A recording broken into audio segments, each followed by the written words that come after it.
Så blev skildpaddeanlægget færdigt, endeligt. Mistbænken er også sat til. Skildpadden er flyttet udenfor nu. Her er mistbænken.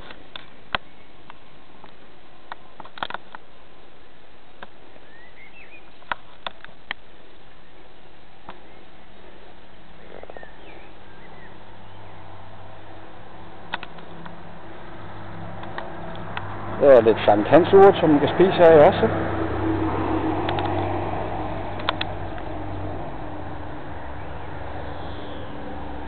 Og en havehibiskus.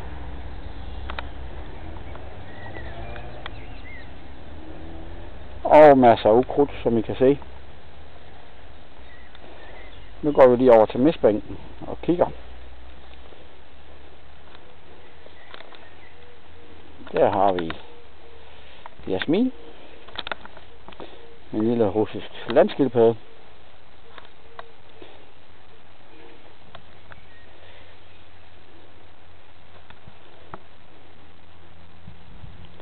I mistbænken er det lige i øjeblikket den 23 grader.